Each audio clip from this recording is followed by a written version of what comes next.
Réaction de fusion et de fission. Une réaction nucléaire est une réaction qui modifie la composition du noyau. Au cours d'une réaction nucléaire, un noyau pair se transforme en un noyau fisse de nature différente en éjectant une particule et en émettant un rayonnement électromagnétique. Lors de ce type de réaction, il y a conservation du nombre de masses et du nombre de charges, c'est la loi de Soddy. Certaines réactions nucléaires peuvent être provoquées. Ces réactions nécessitent un apport d'énergie, elles peuvent être réalisées par l'homme ou elles ont lieu au cœur des étoiles comme notre Soleil. Les lois de Soddy s'appliquent aussi pour les réactions nucléaires provoquées. Étudions d'abord la fission nucléaire. Certains noyaux, fragilisés par un excès de nucléons, sont appelés noyaux fissiles. L'uranium-235 est le seul isotope fissile naturel. Il représente 0,7% des noyaux d'uranium dans le minerai naturel. Le plutonium-239 est un isotope fissile créé artificiellement à partir d'uranium-238.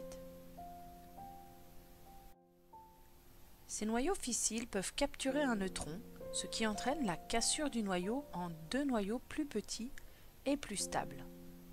L'arrivée d'un neutron intrus de faible énergie dans un noyau fissile provoque son excitation et déclenche la fission.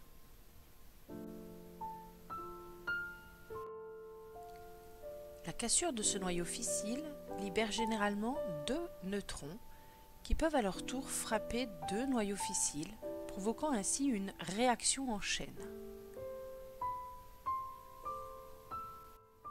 La réaction de fission est une réaction qui se produit dans les centrales nucléaires. Elle est provoquée par l'impact d'un neutron. Voici l'équation de la réaction de fission. Le noyau X est frappé par un neutron N. Le noyau se casse sous cet impact pour former deux noyaux fisses, Y' et Y seconde, en libérant en même temps deux neutrons. Les lois de conservation montrent que le nombre de charges est conservé avec Z plus 0 égale Z' plus Z seconde, et le nombre de masses est conservé A plus 1 égale A' plus A seconde plus 2. Prenons l'exemple de la réaction de fission de l'uranium-235, un noyau fissile. Un neutron vient frapper un noyau d'uranium-235 et il se forme du strontium-94 et du xénon-140 ainsi que deux neutrons.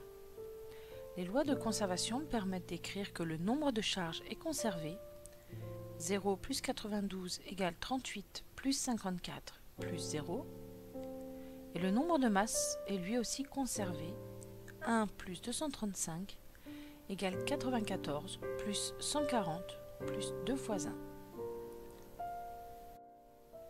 Regardons maintenant la définition de la fusion nucléaire.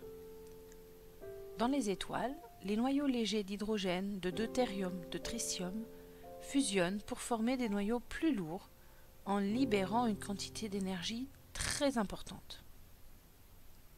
Cette énergie permet d'atteindre des températures très élevées, plusieurs millions de Kelvin au cœur des étoiles, ce qui entretient ces réactions.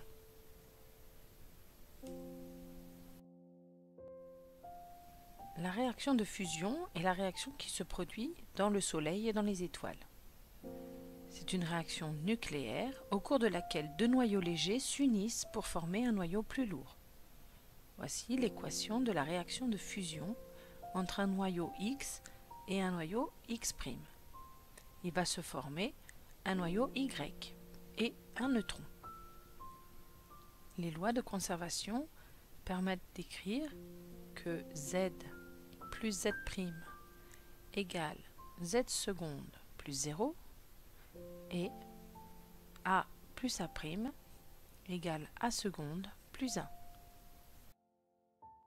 Prenons l'exemple de la réaction de fusion entre le noyau de deutérium et de tritium. Le deutérium, qui est l'isotope de l'hydrogène, plus le tritium, un autre isotope de l'hydrogène, fusionnent pour former de l'hélium 4 et un neutron. Les lois de conservation permettent d'écrire que le nombre de charges est conservé, 1 plus 1 égale 2 plus 0, et le nombre de masses est lui aussi conservé, 2 plus 3 égale 4 plus 1.